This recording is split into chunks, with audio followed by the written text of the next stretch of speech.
Iran był imperium, kiedy Ameryki nie było jeszcze nawet w planach. Gdy Persowie rządzili połową świata, przyszli Amerykanie nie znali jeszcze oceanu. A dziś? W oczach Irańczyków USA to jednocześnie wróg i ostatnia szansa. W tym odcinku dowiesz się, czy Ameryka i Iran naprawdę są gotowe na nuklearny reset, zanim będzie za późno. Wyjaśniamy. Na podcast Świat zaprasza Wojciech Cegielski, korespondent zagraniczny Polskiego Radia. Donald Trump bierze się za Iran. Chce za wszelką cenę powstrzymać Persów od wyprodukowania bomby atomowej, choć to on sam 8 lat temu zerwał umowę, która skutecznie Iran powstrzymywała. Iran z kolei siada z Trumpem do rozmów, mimo iż uważa go za szatana i absolutnie mu nie wierzy.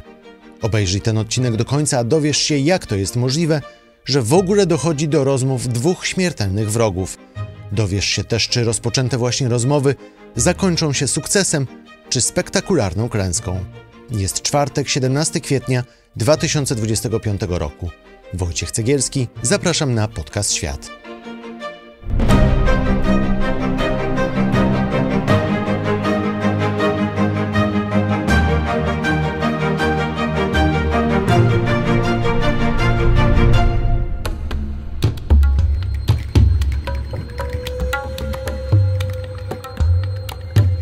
Donald Trump nigdy nie lubił Iranu. Podobnie jak republikanie, których od czasu do czasu prezydent słucha, Trump uważa Iran za zło wcielone. Nienawiść do szyickich ajatollahów, ale także do swoich poprzedników sprawiła, że Trump w 2017 roku zerwał zawartą przez Baracka Obamę umowę. Jaką? Iran, który z roku na rok produkował coraz więcej wzbogaconego uranu i straszył świat zbudowaniem z tego uranu bomby atomowej, zobowiązał się w 2015 roku, za czasów Obamy, że nie zbuduje bomby, a uran posłuży tylko do produkcji energii atomowej oraz do rozwoju medycyny. W zamian Stany Zjednoczone i Zachód obiecały zdjąć sankcje gospodarcze, które przez ostatnie lata doprowadziły Iran do gospodarczej ruiny. Wszystko szło świetnie, aż do władzy w USA doszedł właśnie Donald Trump. Za podszeptami Izraela i republikańskich jastrzębi zerwał umowę, bo uznał, że jest ona nic nie warta, a Iran oszukuje świat. Iran uznał więc, że Ameryka nie jest warta zaufania i zaczął znów wzbogacać uran. Teraz, po 8 latach, jest już blisko wyprodukowania bomby atomowej. Ale Donald Trump uznał jednak, że chce nowej umowy z Iranem. Ale takiej umowy, która będzie sygnowana jego nazwiskiem. Trump zaproponował Iranowi rozmowy, które ajatollahowie najpierw odrzucili, co poskutkowało groźbami bombardowania Iranu. Ostatecznie jednak Iran zgodził się na rozmowy, a do pierwszego spotkania doszło w Omanie. Zapytasz, no dobra, ale dlaczego Iran w ogóle zgodził się na rozmowy z Trumpem, którego uważa za niewiarygodnego? Nasz dzisiejszy gość Marcin Krzyżanowski, orientalista z Uniwersytetu Jagiellońskiego i były polski dyplomata, daje bardzo prostą odpowiedź. Iran wchodzi w te rozmowy z powodu trudnej sytuacji, przede wszystkim ekonomicznej, w jakiej się znalazł w wyniku sankcji. Chociaż Islamska Republika Iranu jest objęta sankcjami już od ponad 40 lat, to w ostatnich latach sytuacja gospodarcza uległa znacznemu pogorszeniu, co sprzęgło się z niepokojami społecznymi oraz osłabieniem tak zwanej osi oporu w wyniku wojny z Izraelem. Te wszystkie czynniki sprawiły, że Iran zdecydował się jednak podjąć ryzyko negocjacji ze Stanami Zjednoczonymi w nadziei na złagodzenie albo nawet całkowite zniesienie sankcji, co pozwoliłoby irańskiej gospodarce złapać oddech. Pomimo wciąż bardzo daleko idącej nieufności między Iranem a Stanami Zjednoczonymi, do negocjacji jednak doszło. Czyli trochę można powiedzieć, że Trump zmusił Iran do negocjacji właśnie przez to, w jakiej sytuacji gospodarczej jest Iran, tak? Że Chamenei mówi oczywiście, że nie będziemy rozmawiać, że to jest poniżej naszej godności i honoru, ale słowa to jedno, czyny to drugie. Zgadza się, przy czym co istotne, Chamenei nieco złagodził swoją retorykę w ciągu ostatnich kilku tygodni. Najprawdopodobniej został po prostu przekonany przez prezydenta i szefa parlamentu, którzy przedstawili przekonujące argumenty na rzecz podjęcia negocjacji. I co ciekawe, sam fakt tego jednego, stosunkowo krótkiego, bo zaledwie 2,5-godzinnego około spotkania, bardzo mocno pobudził giełdę teherańską oraz spowodował skokowy wzrost, tym razem wartości riala o 8% w ciągu jednego dnia. Więc irańska gospodarka, irańscy przedsiębiorcy liczą przede wszystkim na pokój i na negocjacje. A czy Iran w jakimś sensie się boi Trumpa? Czy może nie tyle Trumpa, co ewentualnego spełnienia gruźb, że Trump zbombarduje Iran? Mówię o Stanach Zjednoczonych oczywiście na razie. Oczywiście nie, jak najbardziej. Oczywiście nie liczę tutaj tej bardzo hura optymistycznej, tramtatrackiej wręcz retoryki irańskich wojskowych, no, czegoż spodziewać się po wojskowych, oprócz zapewnień, że prawda, nie oddamy ani guzika i tym podobne. Nie zmienia to jednak faktu, że w starciu z tą całą machiną militarną Stanów Zjednoczonych Iran nie miałby zbyt wielkich szans. Oczywiście kwestia jest otwarta, czy Iran spełniłby swoje groźby ataku na siły amerykańskie w regionie, na instalacje naftowe i przesyłowe państw regionu, czy zablokowałby cieśninę Ormus i tak dalej, ale jednak groźba ataku jest na tyle realna, że Irańczycy też wzięli ją pod uwagę. Tutaj z pewnych bardzo wiarygodnych, ale jednak tylko przecieków wiadomo, że argumentacja, którą przedstawiono Chameneiemu, właśnie opierała się na takiej reakcji łańcuchowej. Czyli nie ma negocjacji, Amerykanie nas zbombardowali, oczywiście my się obroniliśmy, ale musimy odpowiedzieć. Wtedy oni odpowiedzą jeszcze bardziej, no i generalnie, owszem, prowadzimy chaos na Bliskim Wschodzie, ale z powodu załamania gospodarczego po atakach, gdyby Amerykanie zbombardowali chociażby terminale naftowe Iranu i jego fabryki, bo to nie jest tylko kwestia ataku na instalacje nuklearne. I to mogłoby pociągnąć za sobą bardzo, bardzo poważne protesty społeczne, na które Republika no, też musiałaby zareagować i niekoniecznie zakończyłoby się to jej zwycięstwem. I najprawdopodobniej właśnie ta argumentacja przekonała najwyższego przywódcę do tego, by dać zielone światło na niebezpośrednie negocjacje z Wielkim Szatanem. To teraz skomplikujmy trochę sytuację. Co na to wszystko Izrael? Zaprzysięgły wróg Iranu i vice versa oczywiście. Izrael, który wydaje mi się, popraw mnie jeśli się mylę, ma trochę jednak inny interes niż Donald Trump w tej akurat kwestii. Zdecydowanie tak. Dla Donalda Trumpa wystarczającym celem jest, jak sam zresztą twierdzi, też bardzo łagodząc swoją retorykę, postawienie tej bariery między Iranem a posiadaniem broni nuklearnej. Natomiast z punktu widzenia Izraela, samo istnienie Republiki Islamskiej, która jest główną częścią tak zwanej osi oporu i która wspiera Hezbollah, Hamas i Hutich, nie wspominając o innych milicjach regionalnych, jest egzystencjalnym zagrożeniem. Aczkolwiek okazuje się, że pomimo obiekcji premiera Netanyahu, Donald Trump po prostu powiedział, że negocjacje będą, kropka. Czy Izrael w takim razie może chcieć jakoś storpedować te negocjacje, skoro mówi, że no tutaj są inne interesy, po cichu, ale jednak wbrew Trumpowi? I jak najbardziej. Mało tego, istnieje bardzo poważne ryzyko sabotażu ze strony Izraela. Te negocjacje wiszą na bardzo cienkim włosku.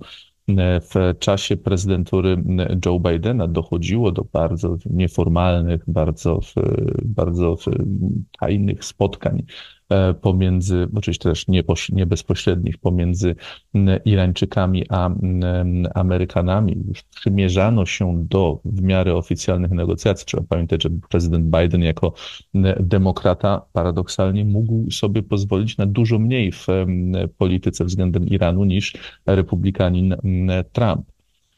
I gdy już wydawało się, że dojdzie do bardzo ograniczonych, ale jednak oficjalnych negocjacji,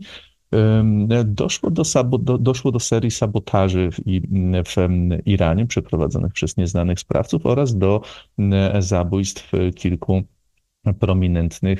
prominentnych naukowców związanych z irańskim programem atomowym, na co Irańczycy zareagowali oprócz tymże oburzeniem, to zerwaniem jakichkolwiek kontaktów z Amerykanami, co opóźniło negocjacje aż do tej pory. Teraz mając w gabinecie owalnym republikanina, który wydaje się ma za sobą, przynajmniej do pewnego stopnia, kongres, daje nam większą szansę na osiągnięcie porozumienia, nawet wbrew stanowisku Izraela. Aczkolwiek ewentualny sabotaż ze strony izraelskiej, bądź też przysłowiowych nieznanych sprawców, może całą sprawę nomen omen wysadzić w powietrze.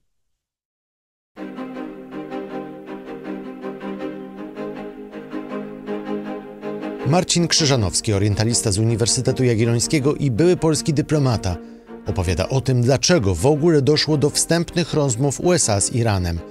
A już za chwilę dowiesz się, po co Iranowi broń atomowa i czy Trump dopnie swego.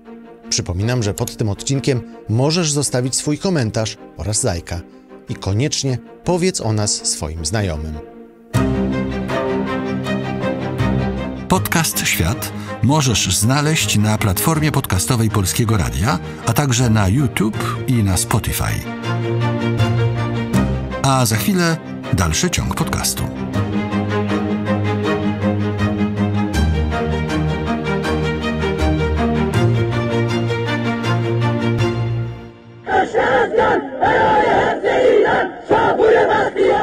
Rok 1979 był dla Iranu prawdziwym trzęsieniem ziemi.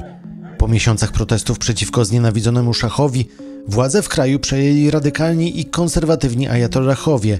Szyiccy duchowni stopniowo wprowadzali teokrację, czyli władzę kapłanów, którzy mieli być posłańcami Allaha, a kraj nazwano Republiką Islamską.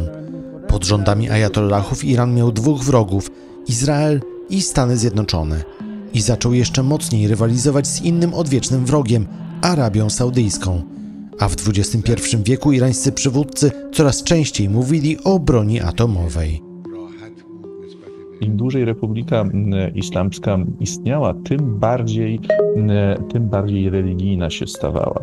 Tym bardziej Chomeini i jego islamizm, i jego koncepcja welojate faqih zyskiwała coraz więcej zwolenników, a rozpoczęta w 80 roku przez Saddama Husajna wojna sprawiła, że doszło do konsolidacji wszystkich sił politycznych i społecznych wokół przywódcy, czyli Ajatollaha Chomeiniego, który wykorzystał tą okazję do tego, żeby pozbyć się wszelkich potencjalnych nawet konkurentów w walce o rząd dusz w Iranie. I o ile w 79 mogliśmy mówić jeszcze o pewnym pluralizmie politycznym we władzach Iranu, to do 81, najpóźniej drugiego, ten pluralizm został zastąpiony tą doktryną chomeinizmu, która rządzi Iranem do dzisiaj. Skąd się w takim razie wzięło, jak mówisz już może nie w 79, ale w następnych latach, skąd się wzięło to, że Ameryka to szatan, Ameryka to wróg? Z czego to wynikało? Ten pogląd na Amerykę jest starszy niż sama rewolucja. Jest związany jeszcze z podejmowanymi w latach 50. i 60. działaniami ostatniego szacha Iranu, Mohammada Rezy Pahlawiego. Mianowicie po tym, jak MI6 i CIA w ramach tak zwanej operacji Ajax obaliły nacjonalistycznego i w pewnym stopniu demokratycznego premiera Iranu, Mohammada Mossadegha, i przywróciły na tron szacha. Szach zdecydował się oprzeć praktycznie całą swoją władzę właśnie na bezwarunkowej współpracy z Zachodem, w szczególności ze Stanami Zjednoczonymi.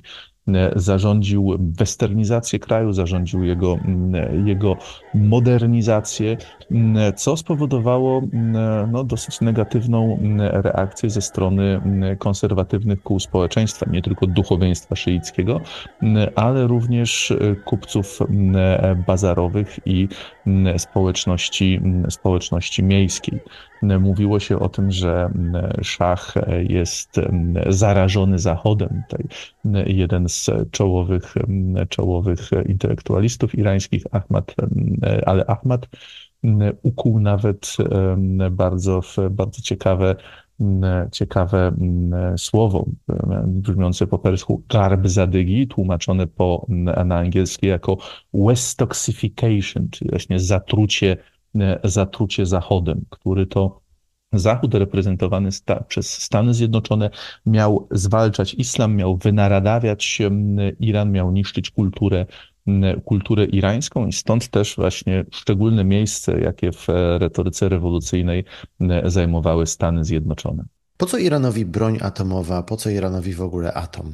Kiedy to się zrodziło i po co im to jest?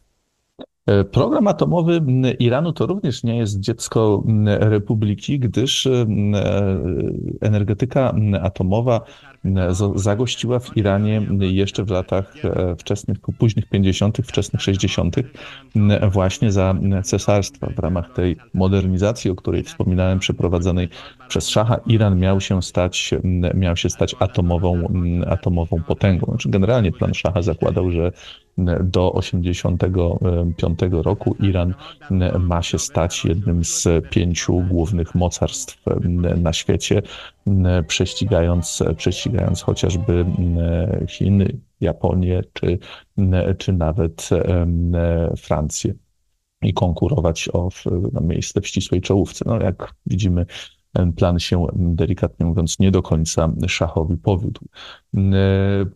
Program atomowy odziedziczony po cesarzu był kontynuowany przez Republikę i tutaj narodziły się kontrowersje, bo o ile Iran jest członkiem paktu o nieproliferacji broni jądrowej, to jest systematycznie oskarżany o to, że jego program atomowy właśnie jest ukierunkowany na zdobycie broni nuklearnej. Konkluzywnych, jednoznacznych dowodów na to nie ma.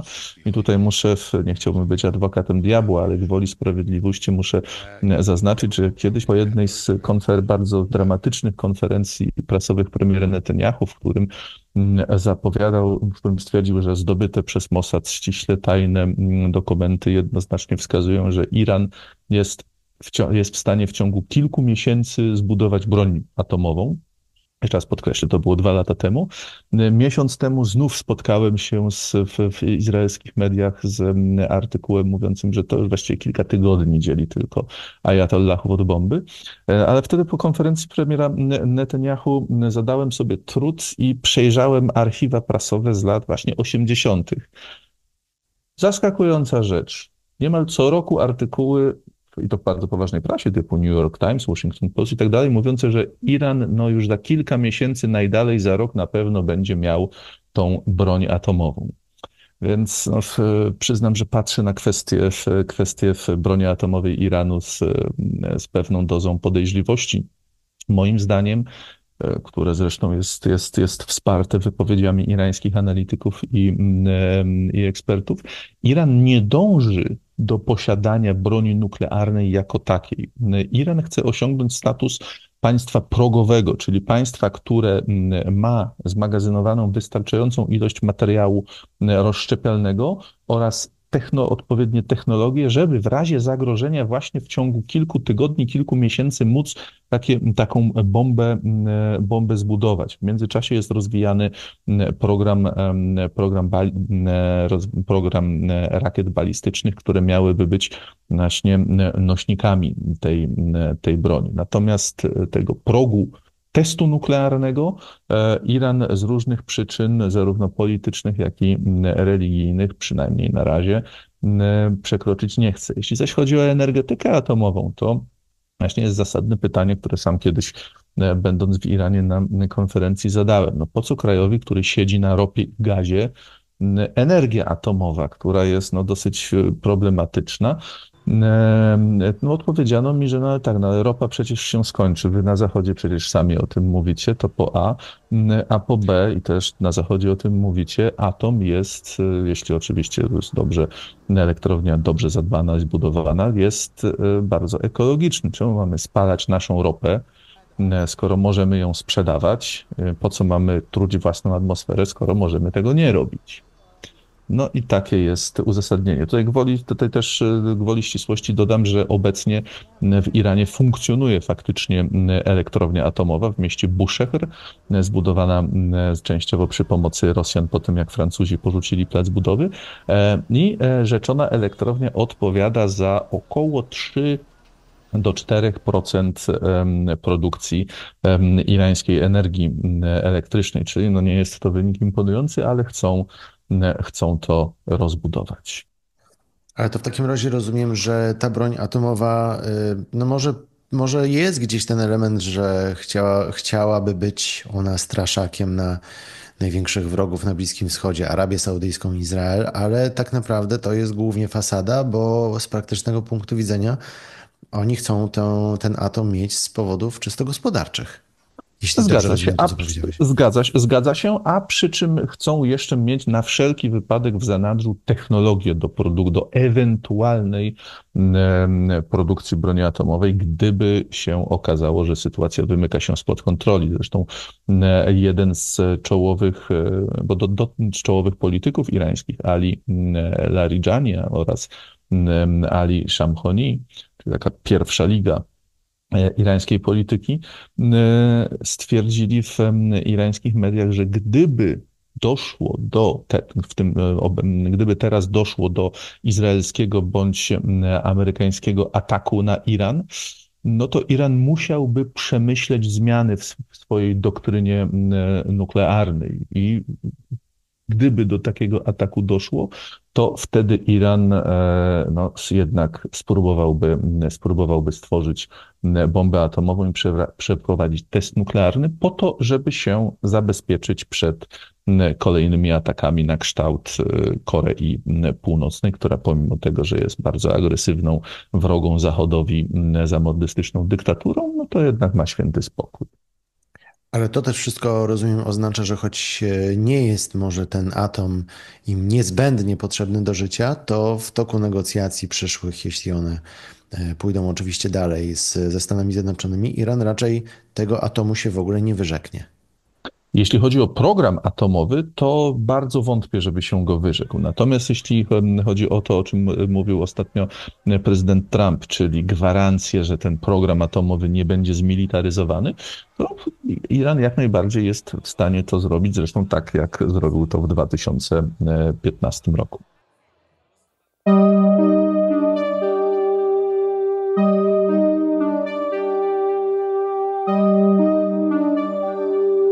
Co będzie dalej z tymi negocjacjami? Ja oceniam szansę na osiągnięcie porozumienia zbliżonego w formie treści do JCPOA jako dość wysokie. Uważam, gdyby ktoś mnie, zmusił, pod bronią Marcin, obstawiaj, będzie albo nie będzie i nie ma światło cienia, że być może albo, no to bym powiedział, że jednak będzie. Raczej będzie, ale zaznaczam, że różnie może być. Bardzo wiele zmiennych trzeba wziąć pod uwagę, w tym również aktywny sabotaż ze strony Izraela. Co istotne, po obydwu stronach jest wola polityczna, żeby się dogadać. Iran, tak jak mówiłem, jest w stanie kryzysu gospodarczego, z którego rad by wyjść. Prezydentowi Trumpowi bardzo przyda się sukces i jakaś sprawa, załatwiona w ten czy inny sposób, ale tak, żeby można było powiedzieć, że oto sukces został odniesiony. Tam, gdzie Joe Bidenowi się nie udało, tam proszę bardzo, udało się mi. Następna sprawa, co tam mamy na agendzie. Innymi słowy, jest to dużo bardziej prawdopodobny sukces Trumpa niż Ukraina czy Gaza. Zdecydowanie tak. Przy czym, co istotne, też tutaj raz jeszcze podkreślę dynamikę sytuacji. Gdybyśmy rozmawiali jeszcze miesiąc temu, to w ówczesnych uwarunkowaniach powiedziałbym, że prawdopodobieństwo podpisania nowego porozumienia jest raczej nikłe. Natomiast doszło bo miałem duże wątpliwości co do tego, czy dojdzie do przełomu. z różnych przyczyn okazało się, że do tegoż przełomu doszło, bo trzeba sobie jasno powiedzieć, że samo spotkanie, nawet jeśli ono było niekonkluzywne, nawet jeśli ono było pośrednie, to samo spotkanie obydwu delegacji w Maskacie jest przełomem, a kontynuacja tychże rozmów, która ma się odbyć w ciągu kilku następnych dni, najprawdopodobniej w Rzymie, jest już czymś, co można nazwać umiarkowanym, ale jednak sukcesem. Więc so far, so good. Marcin Krzyżanowski, orientalista z Uniwersytetu Jagiellońskiego i były polski dyplomata, opowiadał o tym, czym mogą zakończyć się rozmowy Stanów Zjednoczonych i Iranu. A ty, co o tym myślisz? Pod tym odcinkiem zostaw swój komentarz.